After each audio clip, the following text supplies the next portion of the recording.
Olá pessoal, tudo bem com vocês? Desejo para todos nós, muita paz, saúde, muita coragem, discernimento para a gente aproveitar esses momentos como agora, que estamos aqui reunidos para refletir um pouquinho sobre o Evangelho de Jesus. Que Deus nos abençoe, que a gente consiga aproveitar tudo isso. Mas agora vamos fazer nossa prece para que a gente possa aproveitar melhor a nossa preleção e o nosso passo também. Então a gente pede licença e agradece a Deus, nosso Pai, por a misericórdia, por nos dar mais a oportunidade dessa existência, a oportunidade de cada dia que a gente faça valer a pena, aproveitando os ensinamentos do nosso Mestre Jesus, seu Evangelho vivo, que veio aqui exemplificar para que a gente possa seguir os seus passos, conquistando, a nossa conduta moral, nos transformando como pessoas melhores. Que os bons espíritos nos auxiliem a gente ter força, coragem, determinação e muita vontade de colocar em prática esses ensinamentos. Que Deus esteja conosco, que Jesus, nosso irmão, para que a gente sempre, nos momentos de dificuldade, das nossas indecisões, a gente possa optar, aquilo que o Evangelho nos ensina, colocando em prática. Que Deus nos abençoe, que assim seja, graças a Deus.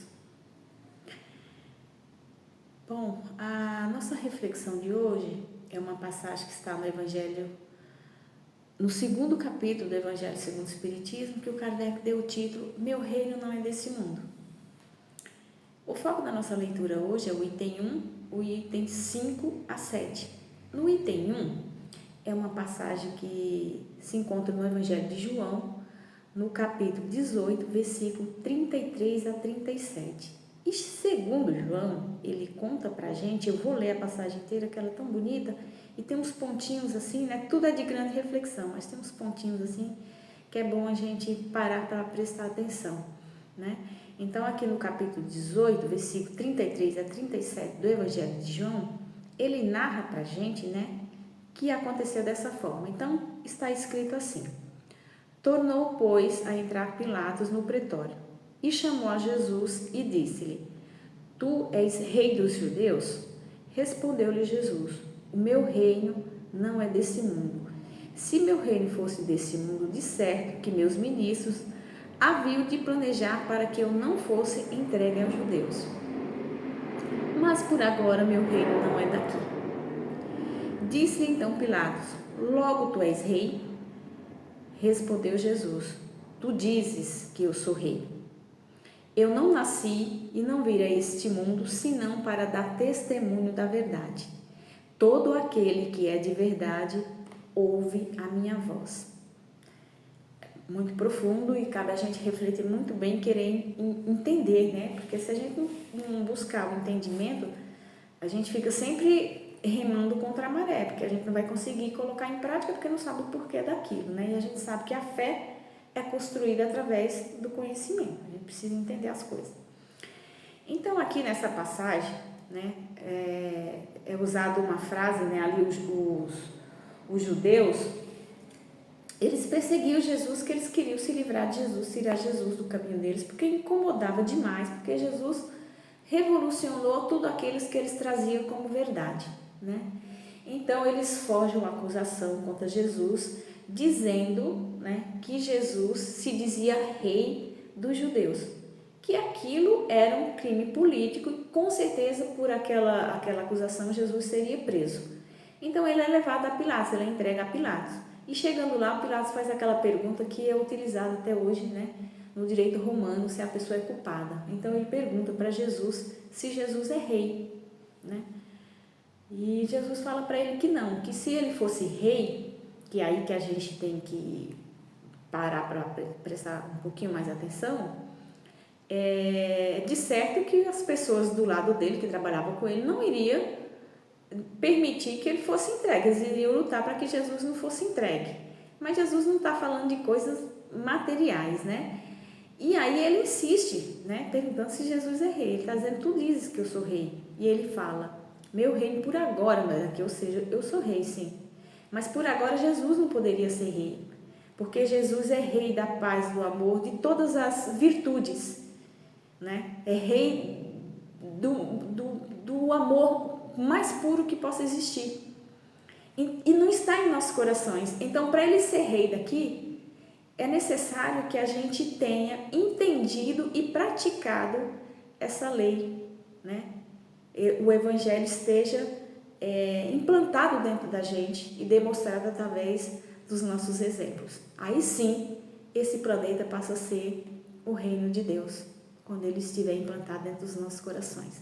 Mas por agora não é possível, é por isso que nós estamos aqui estudando para que isso venha acontecer. E ele ainda diz mais, né? Que não veio a esse mundo senão para dar testemunho da verdade. E Jesus está dizendo o quê? Que a verdade a vida material não é a única, nada acaba aqui. Ele veio trazer para a gente a noção da vida espiritual e quanto isso interage diariamente, diretamente com a gente, que está tudo muito misturado, que a nossa vida como espírito encarnado aqui reflete muito na nossa vida espiritual, lá na vida futura, que a nossa felicidade não vem das coisas materiais, que a gente não pode colocar a nossa felicidade na prioridade material como se ela fosse a fonte para essa felicidade, não. Mas para a gente refletir que todos os recursos que Deus, nosso Pai, nos concede é para a gente usar com responsabilidade, dar o bom uso, porque é isso que vai levar a nossa felicidade, não só aqui na Terra, por viver com a consciência tranquila, né? Sabendo administrar isso, mas o que nós estamos levando na bagagem, o que a gente aprendeu, o que a gente melhorou, né? E quando ele fala, quem é de verdade ouve a minha voz, então quem entende o que Jesus está dizendo vai praticar, vai procurar mudar, né, essa conduta e vai levar sempre as coisas para o lado moral, sempre pensando nas consequências dela, né? E é isso. Agora vamos ver aqui no item 5, que Kardec traz o seguinte para a gente. Ele fala que essa ideia clara e precisa da vida futura traz para a gente uma fé inabalável. E por quê? Porque quando você passa a olhar para a vida espiritual e você tem um entendimento de que nada acaba aqui. A morte, por exemplo, ela deixa de ser o fim das coisas, o fim de tudo, né? Ah, morreu, já nunca mais eu vou ver, aquela coisa toda que foi passado para a gente. Mas o Espiritismo traz para a gente, de uma forma muito clara e transparente, que não acaba aqui, que tudo tem uma consequência, né? Então a morte, ela mexe com a gente? Mexe, porque a gente ainda não entende um monte de coisa, a gente ainda não tem essa construção, esse reino ainda não está dentro da gente, mas vai estar. Então, mas já traz uma forma moderada, porque nós estamos nessa construção dessa fé no futuro, da gente olhar para as coisas sem tanto desespero. A gente já olha para a morte, a gente sofre, talvez muito mais por apego do que por desespero, porque a gente já sabe que não acabou, que as coisas vão prosseguir e que nós vamos nos encontrar, né? As pessoas queridas que um dia passaram aqui quando encarnaram. A gente vai olhar para as coisas materiais não como uma finalidade, mas como um recurso que Deus nos concedeu para que a gente aproveite e utilize com sabedoria, né? Para que na vida futura a gente chegue lá dizendo, olha, eu fiz direitinho o que eu tinha que fazer. Para que a gente passe pelas nossas vicissitudes sem o desespero de que não há possibilidade, né? Aquilo que parecia impossível deixa de existir, porque passa a ser possível, né? Aquilo que eu entendia, por exemplo, quando eu morrer, os meus entes queridos vão estar com conforto, e é isso que a gente tem que buscar, de saber que nós temos a possibilidade de encontrar. Então não existe aquilo que era impossível deixa de existir, mas existe a possibilidade, né? Da gente viver feliz e interagindo com as pessoas que a gente ama, né? E aí ele coloca assim, que o problema é quando a gente foca e põe, né, o desequilíbrio desenfreado pelas coisas materiais, que a gente sim precisamos dela, precisamos trabalhar para tê-las, mas não podemos colocar ela como prioridade, como foco e a finalidade da nossa felicidade, né? A gente pensar sempre nas consequências disso, saber que é um empréstimo, quando a gente desencarnar, tudo vai ficar e que a gente vai levar o quanto a gente melhorou e todo o bem que a gente fez, quanto a gente cresceu moralmente e o bem que a gente fez, né?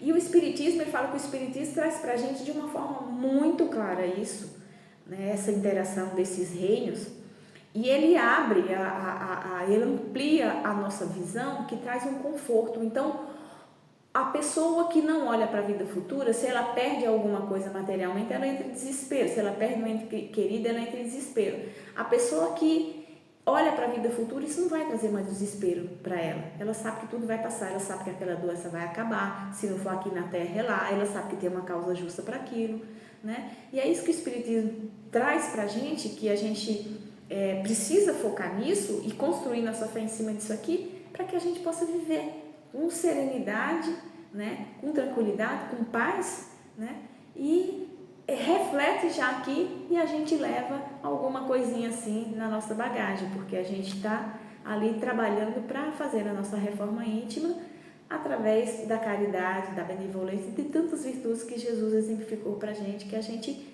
procure se aproximar de Jesus, né, trazer ele para dentro da gente, seguindo os seus passos, que é praticando a sua doutrina, o seu evangelho. Essa é a nossa reflexão de hoje.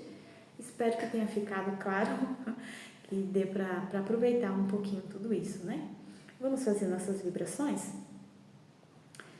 Então, vamos unir os nossos pensamentos e pensar em todos aqueles que se encontram em situação de rua, aqueles que estão em presídios, hospitais, asilos, orfanatos, abrigos, entre tantas outras, né, instituições que pode acolher e auxiliar essas pessoas. Nosso desejo é que chegue o recurso, né, o auxílio a cada um, aquele encarnado e desencarnado que passa por dificuldade.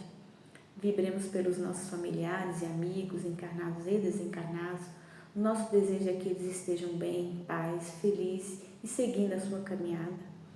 Pedimos licença, meu Pai, para vibrar por nós mesmos, porque nós precisamos tanto da Tua misericórdia, da força dos bons irmãos, para que a gente pratique esse Evangelho e construa a nossa fé através do que o Espiritismo traz para a gente, do entendimento do Evangelho, dos ensinamentos de Jesus, do seu Evangelho, né? E vamos vibrar também pelo Centro Espírita da Consolação e por todos aqueles que lá frequentam. E nesse momento vamos tomar o nosso passo para que a gente possa tranquilizar o nosso espírito, para que a gente possa ver com mais alegria e também melhorar o nosso corpo naquilo que for possível.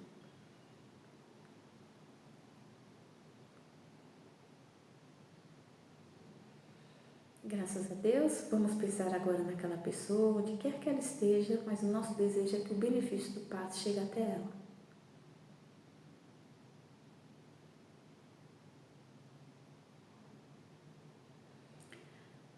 E assim a gente encerra, agradecidos esse nosso encontro de hoje, que Deus nosso Pai nos abençoe, que Ele esteja sempre meta da nossa conquista, né? E que até a próxima vez, se Ele assim permitir. Graças a Deus.